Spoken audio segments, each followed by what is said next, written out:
Олкодо кайрадан тарифтердин көтөрүлүшү тууралуу пикирлер айтылууда. Алардын бири электр энергиясынын наркы. Бирок адистер бул тармактын саясатташып кеткенин белгилешет. Алардын айтымында электр энергиясы товар деп айтылганы менен атына заты төп келбейт. На сегодняшний день, скажем, тариф. Бүгүнкү күндө электр энергиясына болгон тариф социалдык саясий багытта.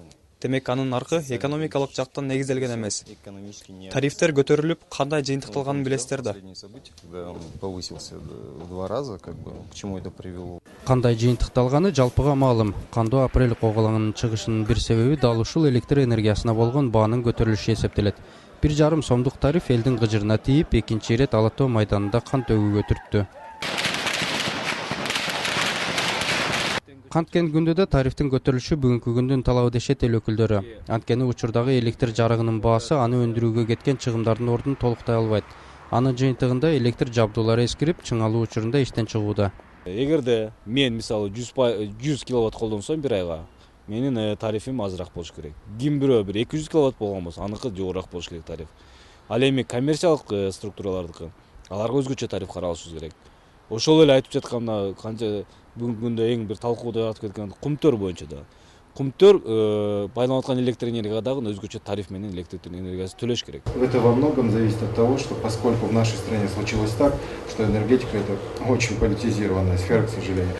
Аны менен катар тарифтерди кабыл алып, ишке ашыруу ыкмасы чаржайы чачылган дешет серепчилер. Алардын пикиринде тарифтерди сунуштаган мамлекеттик департаментинин жөнгө салган монополияга каршы комитети жана акцияларды тейлеген мамлекеттик мүлк фонддорунун милдеттерин бириктирүүчү орган түзүү керек.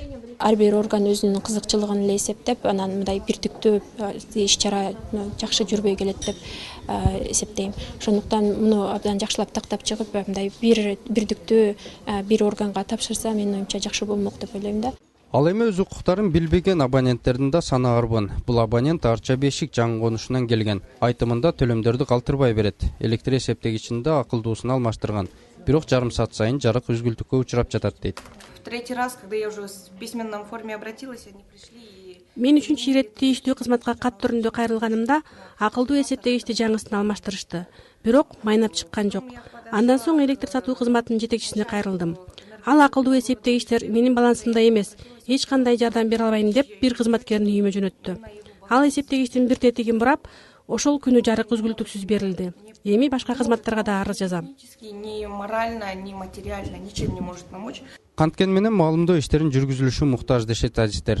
Алардын айтымында бул процесстин ар бир катышуучусу өз милдеттерин жана укуктарын толук түшүнүп, белгиленген шартта иш алып барышса болгону.